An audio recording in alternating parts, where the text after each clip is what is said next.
fuel and the water tanks started off their life as propane tanks.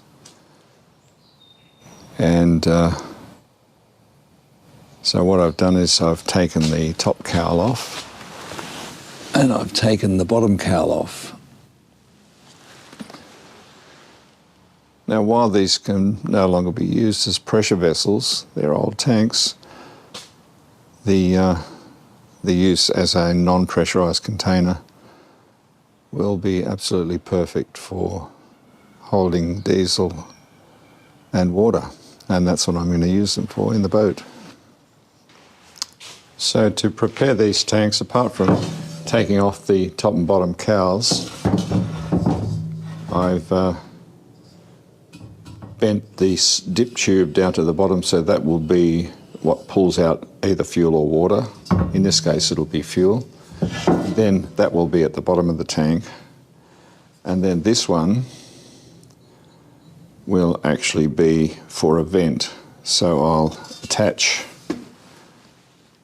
a fitting to that and send a pipe out to wherever so that the fuel line can be vented. So that the fuel tank can be vented, I should say. So, additional to that, I've got various fittings that will plug up the extra holes. And this is where a contents gauge used to go, so we won't be needing that. So I've made up a fitting that has the same rubber seal as the contents gauge, and that will screw down onto there, and that will be the end of that. So once I've got all of these plugged up, and there'll be fuel out for that one, and then additionally on the bottom I've added a well. Now this will actually point down towards the bottom of the boat, and it'll have this little ball valve, so this will collect water and any other impurities, and I can bleed them off into a tin in the bottom of the boat, so when I need to. So that's what that's for. So the other thing that I've done is I've put a baffle in there, and then I've done that in each of the two tanks, and then I've got a second set of baffles. So I'll line that up so that that will go roughly at 1/3 distance of the tank. And the other thing that I need to do is put on an attachment for filling the tank. So I've just got a stainless steel fitting. I've put it, welded a ring inside so that I've got a lip to seal against a rubber washer on the top, so that will be the filler. And I've decided that I'll fill the tank, both the water tank and the diesel tank, from within the boat rather than have through deck fittings. Since this is a weekender, it'll probably use about 1 to 1.5 litres an hour at normal running. Maybe more, maybe less, I'm not sure. But with 82 litres, I've got quite a long range there. So quite a lot of boat time on a full tank. So what I'm going to do today is put in the second baffle in the fuel tank and in the water tank, and weld this fitting on the top after I drill a hole, and then I'll weld the top of the tank back on. Now the reason I took the top of the tank off is that off this inlet into the tank there was a tube that goes all the way to the bottom of the tank, a dip tube for withdrawing liquid propane. So I'd originally thought that I might be able to insert the baffles by doing a cut from equator to equator and then just slipping it down and tack welding it around the top when I welded that hole closed. But because of the dip tube coming from here, going all the way to the bottom of the tank, I wouldn't have been able to insert anything into the tank past that dip tube. So I had to cut the top off with a grinder, and now I cut it right next to the weld that joins the tank. So now I'll fill it up with argon when I'm ready to weld that final join, and then I'll have a nice clean weld on the inside. So I'll get on with it and do it. In case you're watching, Danny, this one's for you. Another old coat with a logo on it.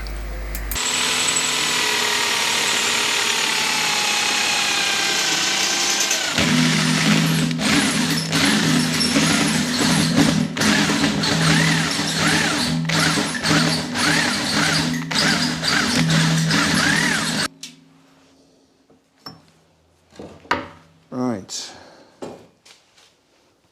grinder.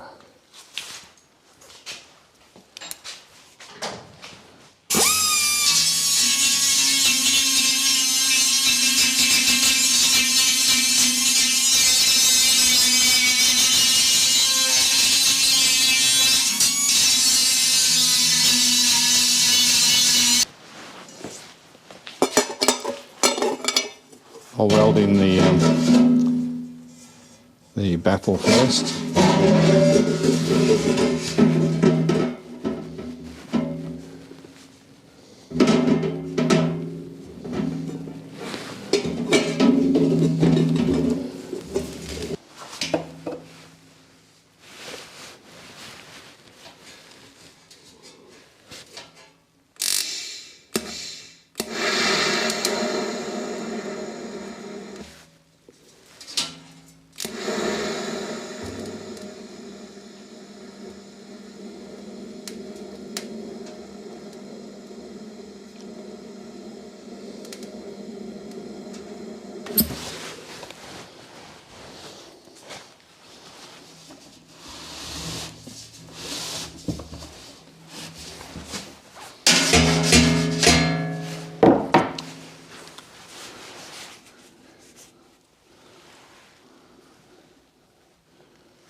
Once the top of the tank was cut off, tension in the metal caused both the body of the tank and the dome to change shape slightly. So what I had to do was I put 125 kilograms of lead on top of the forks on the forklift and a piece of wood clamp to the bottom and pushed it into shape. So every time I did a tack weld, it would draw the two surfaces together so that they'd be impossible to move laterally. So I had to use a grinder to to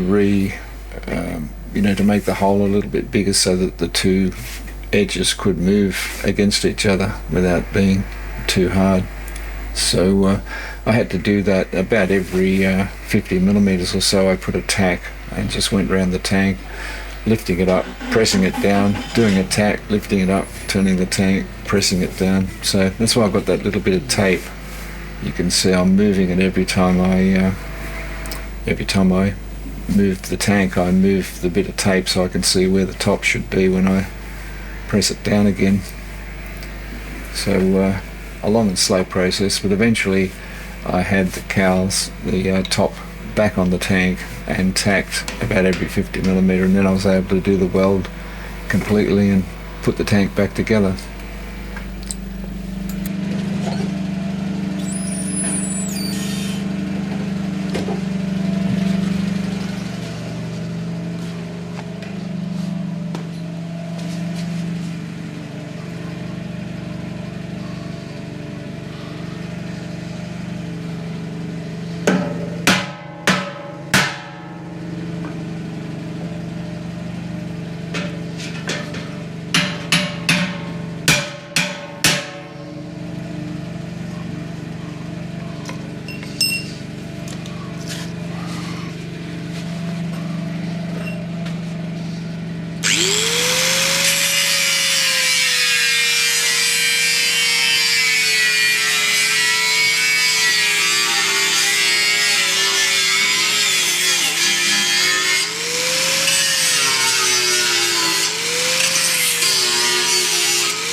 As you can see, this is a very slow process, so it goes on and on. Could probably take half an hour of video just to show you tacking the top back on. So I'm going to stop at this point and we'll go on with welding the top on the tank completely in the next clip.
all this welding was complete, I plugged all the holes in the tank, all the threaded outlets and inlets and things, and pressurised it to about 100 psi and put it in a water tank to make sure there were no leaks.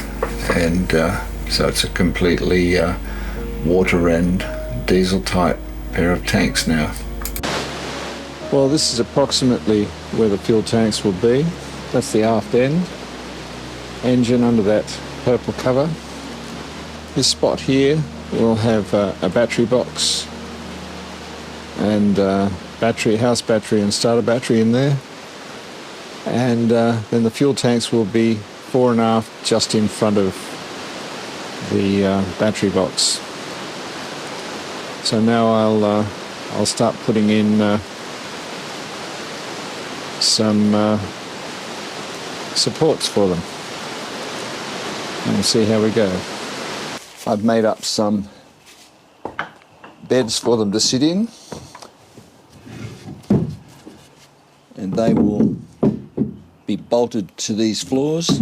Actually, one on that side and one on this side. So what I have to do is I'll probably have to cut a little bit off the bottom of that to fit it in, but I'm going to make sure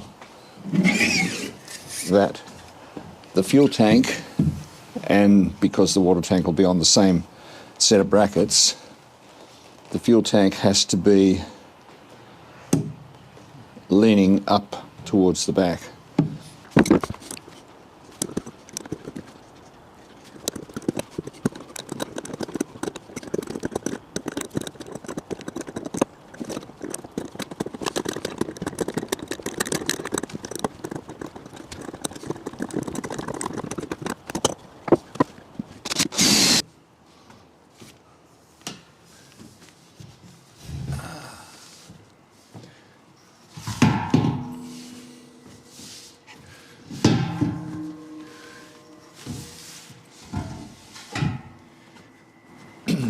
All these bolts are temporary, and they're there so that I can make the straps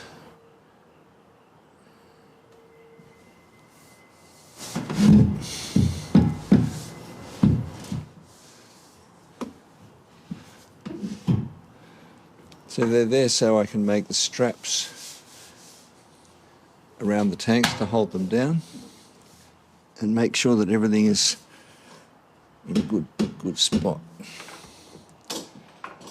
So after I've done this and sorted out the floor, I'll take these off and coat them in sealing epoxy.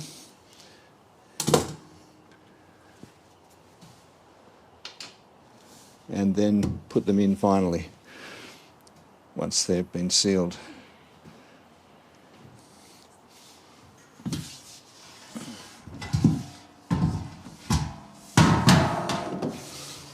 This one for water, so I've marked them water and diesel. And the last thing I did was I welded a couple of lugs on them so that I could bolt them here and there.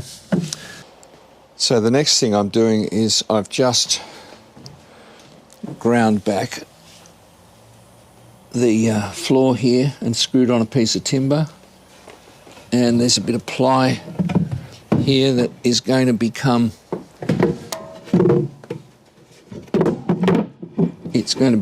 the battery box, I suppose you'd call it. So the next step I'm going to do is fit floor bearers, one near the engine beds and one out further, and to do that I'll put coach screws through to the engine bed in the forward end, and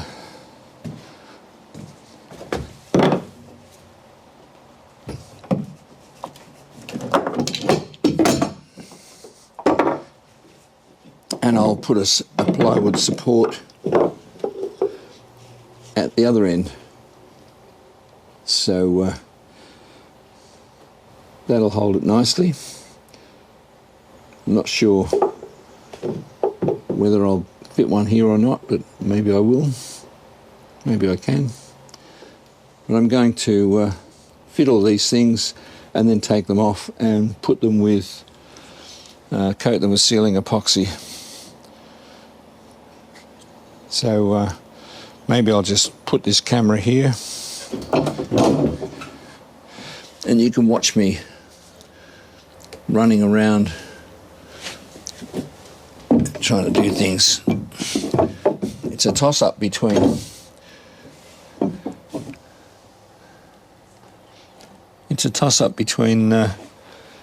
making a video or fixing a boat.